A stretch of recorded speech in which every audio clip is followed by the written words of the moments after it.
2 तीमुथियुस अध्याय 2 सत्य के वचन को ठीक रीति से बांटो, परंतु स्वामी के काम की व्यर्थ बकवाद से दूर रहो। क्या आप स्वामी के उपयोग के योग्य हैं, या फिर आप शैतान के फंदे में फंसे हुए हैं? अच्छा, यहाँ इस पक्षी पिंजरे को देख रहे हो।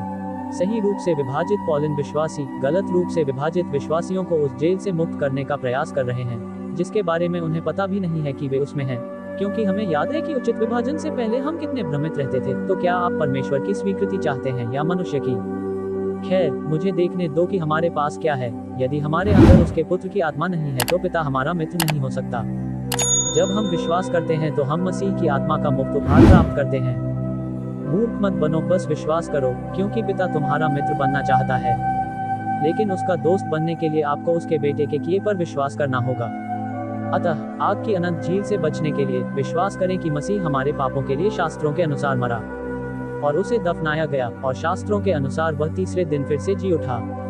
प्रथम कुरिन्थियों 15 के 3 और 4। अतः परमेश्वर का पुत्र हमारे पापों और रहस्यों के लिए भी क्रूस पर मरा, फिर उसे कब्र में दफना दिया गया और 3 दिन बाद वह जी उठा।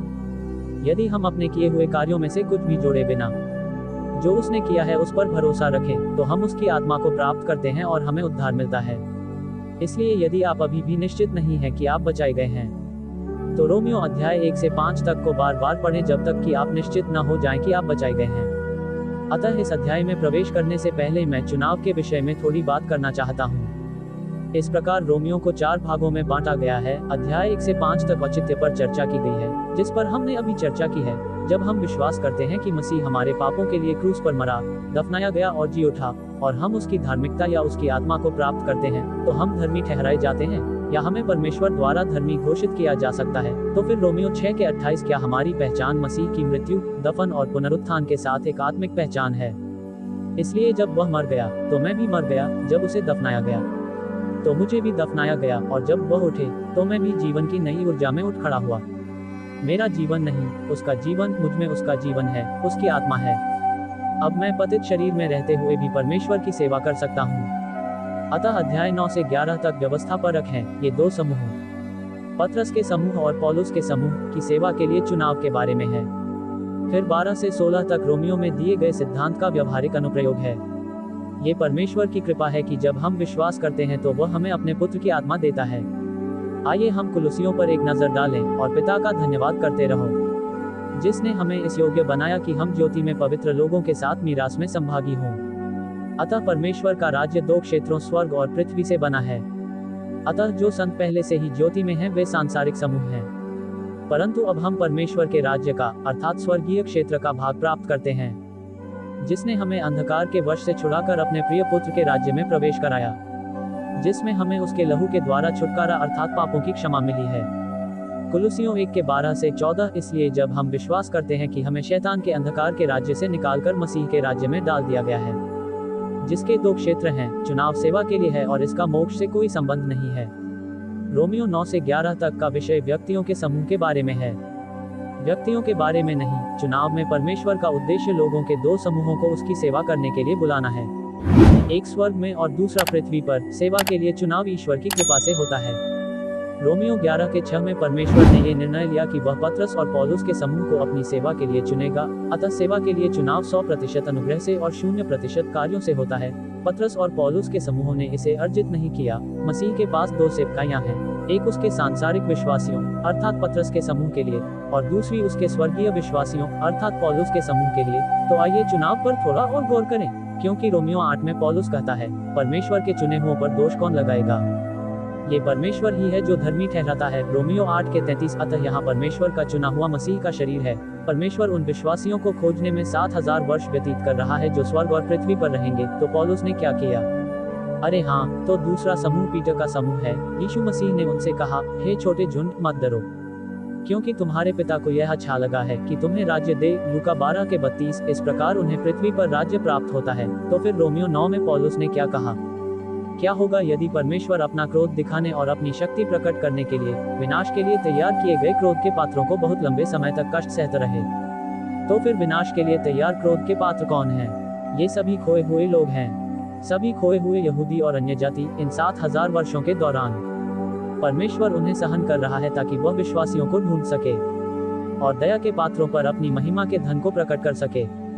जिन्हें उसने महिमा के लिए पहले से तैयार किया था, अर्थात हम पर, जिन्हें उसने केवल यहूदियों में से नहीं वरन अन्य जातियों में से भी बुलाया है। रोमियो 9 के 22 से 24। तो यहूदी व पतरस का समूह था, उसने पतरस के समूह से एक समूह को बुलाया, और फिर पौलुस के समूह से भी हमें दया के पात्र बनने के लिए बुलाया। दया के दो पात्र, एक स्वर्ग के लिए और एक पृथ्वी के लिए। तो आइए इस पर थोड़ा और विस्तार से नजर डालें। रोमियो 11 में पौलुस कहता है, इसी रीति से इस समय भी अनुग्रह से चुने हुए कुछ लोग बचे हुए हैं। तो फिर पौल के जीवित रहते समय कौन जीवित था? हाँ, ये सही है, ये पीटर का समूह था, और यदि अनुग्रह से हुआ है तो फिर कर्मों से नहीं, अन्यथा अनुग्रह नहीं रह जाता।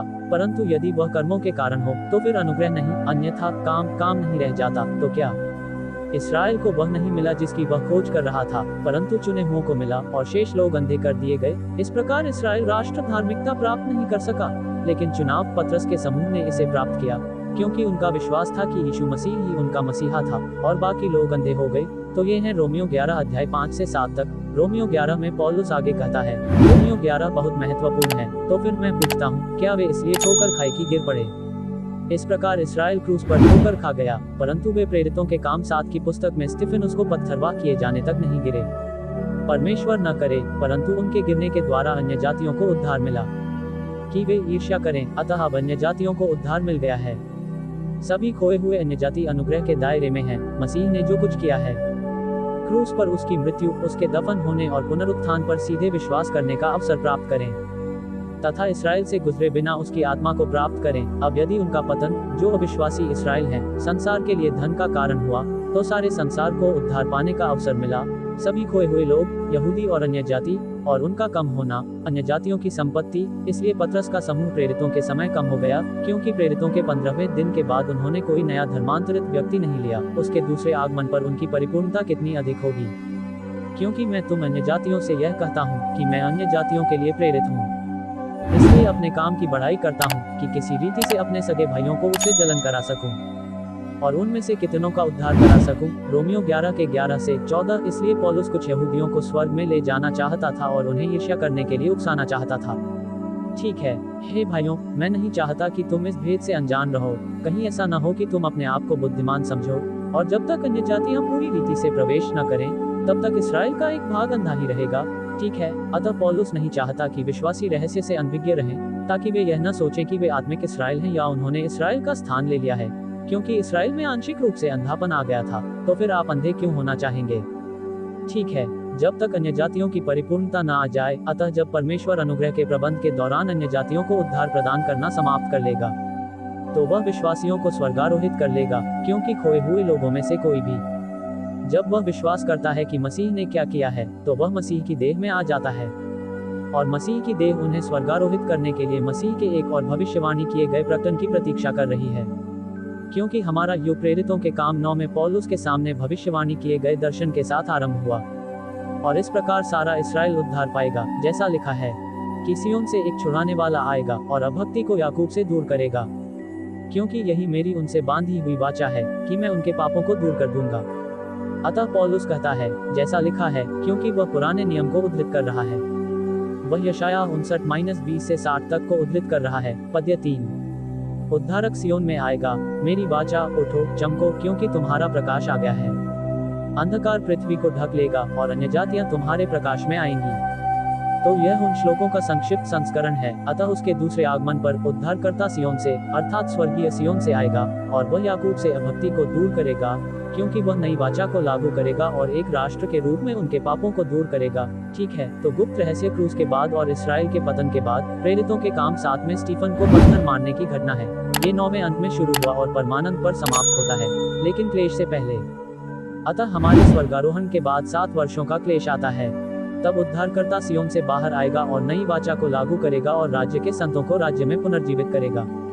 तो चलिए शुरू करते हैं। पद्य 1। इसलिए हे मेरे पुत्र, तू मसीह यीशु में जो अनुग्रह है और जो बातें तूने सुनी हैं, उनसे बलवंत हो जा। बहुत से लोगों ने मेरे विषय में भी यही बात सुनी। तुम विश्वासयोग्य पुरुषों को ये कार्य सौंप दो, जो दूसरों को भी शिक्षा देने में समर्थ होंगे।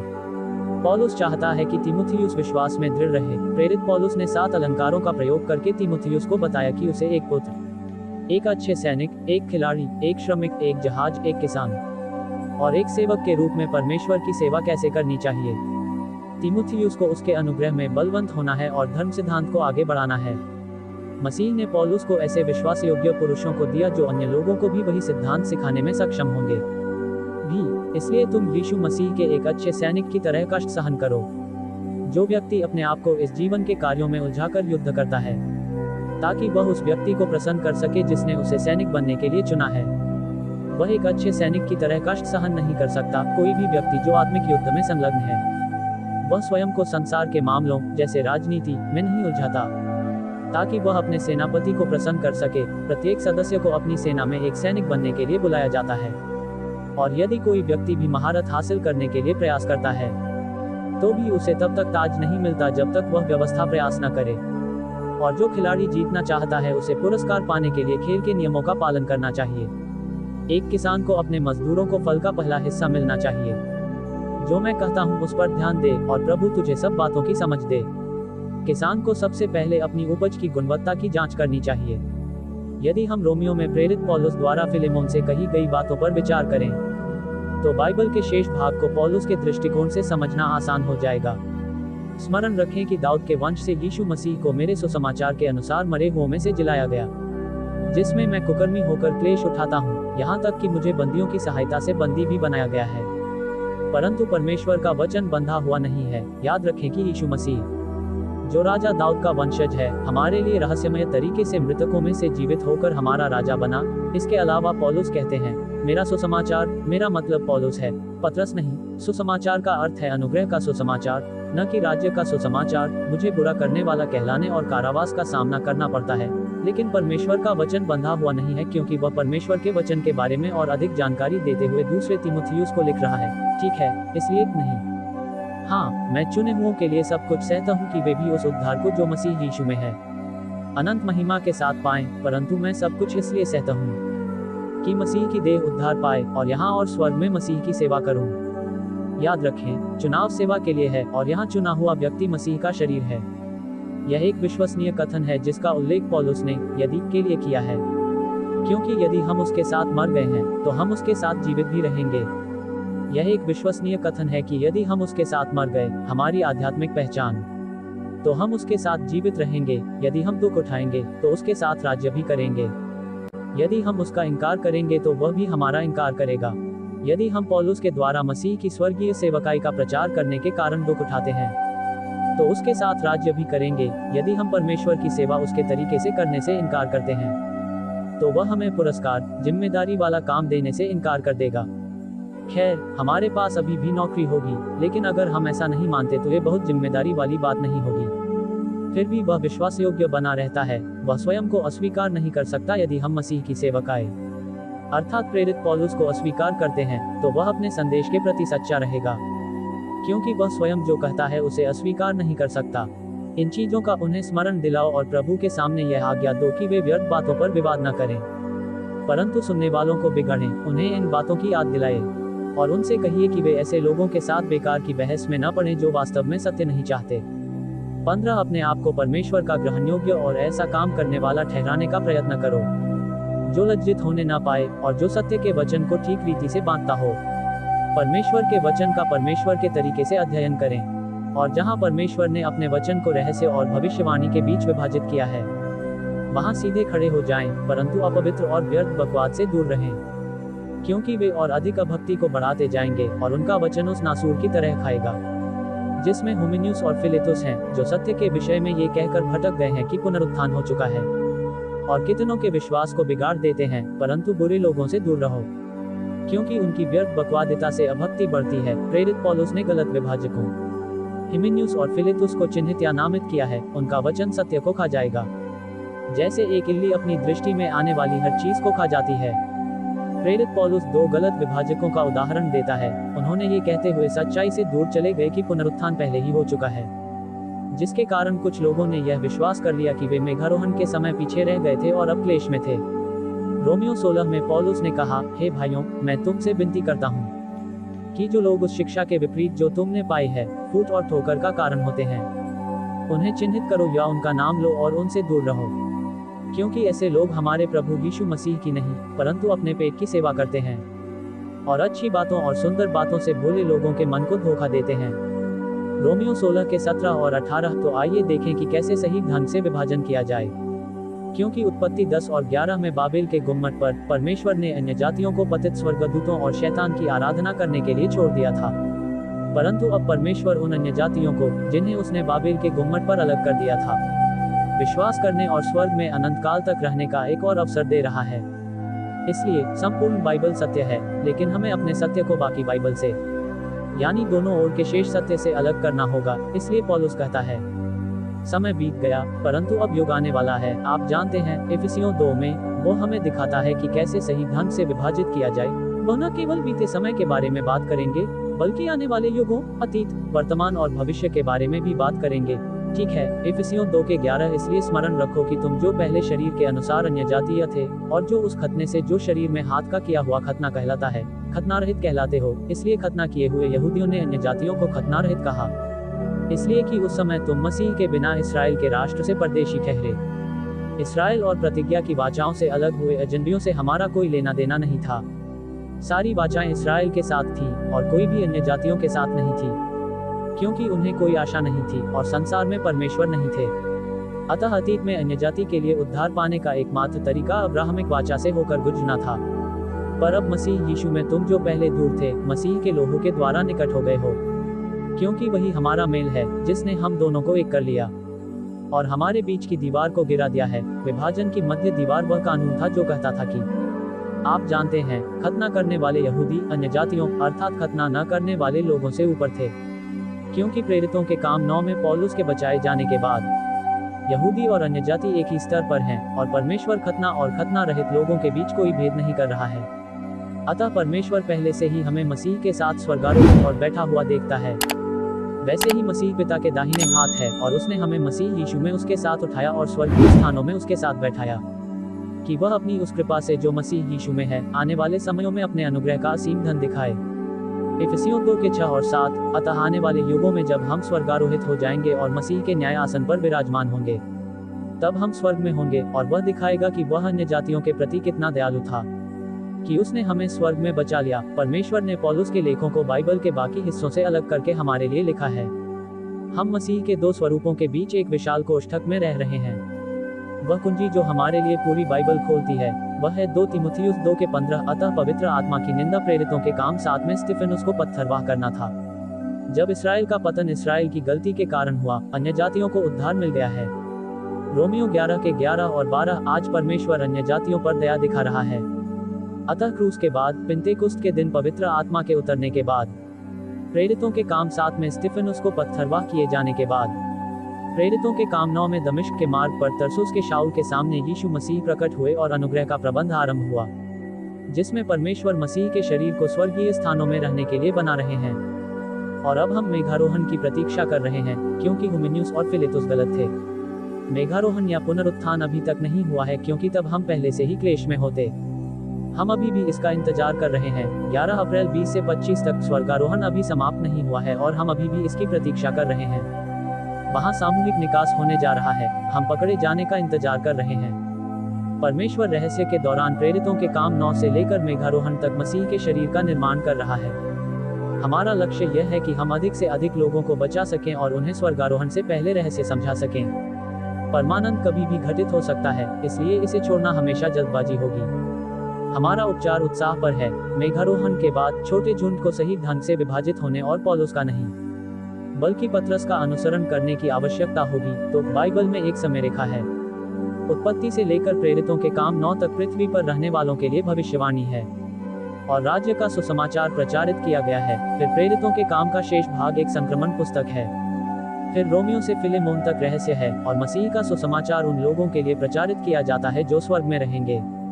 फिर इब्रानियों से प्रकाशित वाक्य तक और अधिक भविष्यवाणी है और राज्य का सुसमाचार उन लोगों के लिए प्रचार किया गया है जो क्लेश से गुजरेंगे, उसके दूसरे आगमन पर यहाँ होंगे, जब मसीह आएगा और अपना पहला 1000 साल का शासन स्थापित करेगा। अतः परमेश्वर ने अनुग्रह के रहस्यपूर्ण प्रबंध को अन्य लोगों के समूह में शामिल करके क्लेश और अपने दूसरे आगमन में देरी कर दी है। ठीक है, तो चलिए आयत 19 को जारी रखते हैं। तो भी परमेश्वर की नेव इस मुहर के साथ स्थिर रहती है कि प्रभु अपने लोगों को जानता है और जो कोई मसीह का नाम लेता है वह अधर्म से बचा रहे। परमेश्वर का सत्य अटल है। फिर भी परमेश्वर जानता है कि सच्चे पौलुस विश्वासी कौन है। जो कोई मसीह पर विश्वास करने का दावा करता है वह अधर्म से दूर रहे। गलत विभाजक सत्य को गलत तरीके से विभाजित कर रहे हैं। धर्मत्याग सच्चे विश्वास का परित्याग पौलुस के दिनों में शुरू हुआ और कलीसिया के संपूर्ण इतिहास में जारी रहा। हमें कलीसियाओं से बाहर आना चाहिए और उन पादरियों और शिक्षकों से अलग होना चाहिए जो पौलुस का अनुसरण नहीं करते। परंतु बड़े घर में केवल सोने और चांदी के ही बर्तन नहीं होते, परंतु लकड़ी और मिट्टी के भी बर्तन होते हैं, और कुछ का आदर करना और कुछ का अनादर करना होता है। तो मैं आपको बर्तन दिखाना भूल गया जो एक आप हैं, सोना, चांदी, लकड़ी या मिट्टी। परंतु एक बड़े घर में मसीह की देह में विभिन्न गुणवत्ता वाले बर्तन होते हैं। कुछ का सम्मान करना चाहिए और कुछ का अपमान करना चाहिए। अतः यदि मनुष्य अपने आप को इनसे शुद्ध कर ले, किस अपमान के बर्तन, वह आदर का पात्र, पवित्र और स्वामी के उपयोग का पात्र और हर अच्छे काम के लिए तैयार हो। यदि कोई व्यक्ति गलत विभाजकों की बात सुनना बंद कर दे और स्वयं को झूठी शिक्षा के संपर्क में न आने दे, बल्कि सही पौलुस शिक्षकों की बात सुने, तो वह आदर का पात्र बनेगा और स्वामी के उपयोग के लिए योग्य और हर अच्छे काम के लिए तैयार रहेगा। हम जितना अधिक सत्य पर विश्वास करते हैं, उतना ही अधिक पवित्र आत्मा हमारे विचारों और हमारे जीवन पर नियंत्रण रखता है। किसी भी ऐसे व्यक्ति की बात न सुने जो पॉलिन राइट डिवाइडर न हो। जवानी की अभिलाषाओं से दूर भागो और धर्म, विश्वास, प्रेम और उन लोगों के साथ मेल मिलाप रखो जो पवित्र मन से परंतु मूर्खता और अनपढ़ प्रश्नों से प्रभु को पुकारते हैं। ये जानने से बचें कि वे लिंग भेद करते हैं। पौलुस ने तीमुथियुस से कहा, लड़का लड़की के विचार से दूर रहो और उन पौलुस वंशी विश्वासियों के साथ संगति करो जो सत्य का अनुसरण करना चाहते हैं। उन लोगों के मूर्खतापूर्ण प्रश्नों से परेशान न हो जो केवल सत्य के विरुद्ध बहस करना चाहते हैं। 24 और प्रभु के सेवक को झगड़ा नहीं करना चाहिए, बल्कि सभी लोगों के साथ नम्रता से रहना चाहिए और नम्रता में धीरज से शिक्षा देने में कुशल होना चाहिए और अपने विरोधियों को भी शिक्षा देनी चाहिए। यदि परमेश्वर उन्हें पश्चाताप करने की शक्ति दे तो वे सत्य को स्वीकार कर लें और वे स्वयं को शैतान के फंदे से छुड़ा लें जो उसके द्वारा उसकी इच्छा से बंदी बनाए गए हैं। प्रभु के सेवक को बहस नहीं करनी चाहिए, बल्कि सभी लोगों के प्रति नम्र होना चाहिए, धैर्यपूर्वक विनम्रता से शिक्षा देने में सक्षम होना चाहिए तथा उन लोगों को निर्देश देना चाहिए जो स्वयं का विरोध करते हैं, ताकि परमेश्वर शायद अपने वचन का उपयोग करके उनके मन को सत्य के प्रति सहमति में बदल दे। जो लोग सोचते हैं कि उन्हें मत्ती, मरकुस, लूका और यूहन्ना या आरंभिक कार्यों में वर्णित मसीह की इस्राएल के प्रति की गई पार्थिव सेवकाई का अनुसरण करना है, वे शैतान के जाल में फंसे हुए हैं और उसकी इच्छा के अनुसार बंदी बनाए गए हैं। दुख की बात है कि उन्हें सत्य का ज्ञान नहीं मिला है। हमारा सत्य रोमियों का विश्वास है। फिलेमोन को मंडली की सबसे बड़ी भूल क्या है? ये कहना कि मसीह का शरीर या तो क्रूस पर शुरू हुआ या फिर 9वें के बजाय दूसरे कार्य में, क्योंकि पतरस पिन्तेकुस्त के दिन आपसे बात नहीं कर रहा था। पिन्तेकुस्त के दिन वह किससे बात कर रहा था? इसलिए इस्राएल का सारा घराना निश्चय जान ले कि परमेश्वर ने उसी यीशु को जिसे तुमने क्रूस पर चढ़ाया प्रभु भी ठहराया और मसीह भी। अतः प्रेरितों के अध्याय 2 के 36 में पतरस इस्राएल पर उनके मसीहा की हत्या का आरोप लगा रहा है। ये सुनकर उनके हृदय छिद गए और वे पतरस और शेष प्रेरितों से, हे भाइयों, पूछने लगे, हम क्या करें? तब पतरस ने उनसे कहा, मन फिराओ और तुम में से हर एक अपने पापों की क्षमा के लिए यीशु मसीह के नाम से बपतिस्मा ले, तो तुम पवित्र आत्मा का दान पाओगे। ये प्रेरितों के काम 2 के 36 से 38 तक है। इसलिए पतरस यहूदिया के लोगों से बात कर रहा था। हे यरूशलेम में रहने वाले सब लोगों, हे इस्राएल के लोगों, हे इस्राएल के लोगों, प्रेरितों के काम 2 और 3 में। अतः वह मसीह की देह में हमसे बात नहीं कर रहा था। पौलुस का ये कहना सही था कि मसीह का शरीर प्रेरितों के अध्याय 9 में शुरू हुआ। हमें अपने बाइबल अध्ययन में मध्य कार्यों के अनुरूप व्यवस्थावादी होना चाहिए, न कि पेंटिकोस्टलवाद के अनुरूप। तो फिर पौलुस ने क्या कहा? परंतु परमेश्वर न करे कि मैं हमारे प्रभु यीशु मसीह के क्रूस को छोड़ और किसी बात का घमंड करूं, जिसके द्वारा संसार मेरी दृष्टि में और मैं संसार की दृष्टि में क्रूस पर चढ़ाया गया हूं। क्योंकि मसीह यीशु में न खतना रहित, परंतु मसीह की देह में से एक नई सृष्टि होना ही महत्वपूर्ण है। और जितने लोग उसकी आत्मा के अनुसार चलेंगे, उन पर और परमेश्वर के इस्राएल पर शांति और दया होती रहे। ये नियम क्रूस की महिमा करना है। परमेश्वर ने पौलुस को उन 12 से अलग रखा है। अब से कोई मुझे दुख न दे, क्योंकि मैं प्रभु यीशु मसीह के दाग अपनी देह में लिए फिरता हूँ। अतः परमेश्वर के इस्राएल में 12 जन और उनके अनुयायी शामिल हैं। अतः पौलुस ये स्पष्ट करता है कि वे मसीह की देह का हिस्सा नहीं है। नया प्राणी इस्राएल परमेश्वर पतरस का समूह था। पौलुस के दिनों में जो इस्राएल परमेश्वर अस्तित्व में था, वह पहली सदी में समाप्त हो गया। आज परमेश्वर का कोई इस्राएल नहीं है। परमेश्वर इस्राएल का कार्यक्रम कहाँ पुनः प्रारंभ करता है? परमेश्वर संभवतः इस्राएल के साथ अपना कार्यक्रम पुनः शुरू करेगा, जहां उसने प्रेरितों के अध्याय 15 में छोड़ा था। इसलिए हमारे पास आपकी मदद के लिए कुछ किताबें हैं। परमेश्वर का रहस्य 100 पृष्ठों में संपूर्ण बाइबल का अवलोकन है। प्रेरित पौलुस के पत्र, पहले और दूसरे तीमुथियुस, तीतुस और फिलेमोन पर टिप्पणी है। फिर पहले और दूसरे तीमुथियुस और तीतुस को सही ढंग से विभाजित करता है। अध्ययन मार्गदर्शिका उन 3 पुस्तकों पर टिप्पणी है। हमारी सभी पुस्तकें पेपरबैक या अमेज़न पर किंडल पर उपलब्ध हैं। बहुत से लोगों के पास हमारी सभी पुस्तकें हैं, इनमें से कुछ ऑडियो बुक पर भी आते हैं। हमारी पुस्तकें आपको सत्य के ज्ञान तक शीघ्र पहुंचने में सहायता करती हैं। हमारी अधिकांश पुस्तकों में ट्रैक्ट होते हैं कैसे बचा जाए, सरल बनाया जाए। यह एक छोटी पुस्तिका है जिसका निःशुल्क PDF हमारी वेबसाइट पर उपलब्ध है। मैरियन कॉम हमारा YouTube चैनल है मोक्ष, राइटली डिवाइडिंग और रैप्चर। सच कहा जाए तो इसमें भी हमारे कुछ वीडियो हैं। हमारा ईमेल पता gmail.com है। हमें रंबल, व्हाट्सएप और फेसबुक पर ढूंढें। हमारे अध्यायों को निःशुल्क प्राप्त करें। हमारे फेसबुक वीडियो के साथ जुड़ें। हमारे वीडियो एक पूरे अध्याय को कवर करते हैं और बाइबल शिक्षकों के लिए उपयोगी हैं। हमारे पास प्रेरितों के कार्य भाग 1, 2 और 3 भी हैं। हम किंग जेम्स बाइबल का उपयोग करते हैं। जब हम परमेश्वर के वचन को सही ढंग से विभाजित करते हैं तो यह इतना दिलचस्प हो जाता है कि हम इसे देखकर तृप्त नहीं हो पाते। हम सुसमाचार और रहस्य को साझा करके परमेश्वर की सेवा करते हैं, यहाँ तक कि इस वीडियो में भी जो बाइबल सिखाता है हम अपने मित्रों की थोड़ी सी मदद से सच्चाई जान पाते हैं। कृपया लाइक करें, शेयर करें और सब्सक्राइब करें और देखने के लिए धन्यवाद।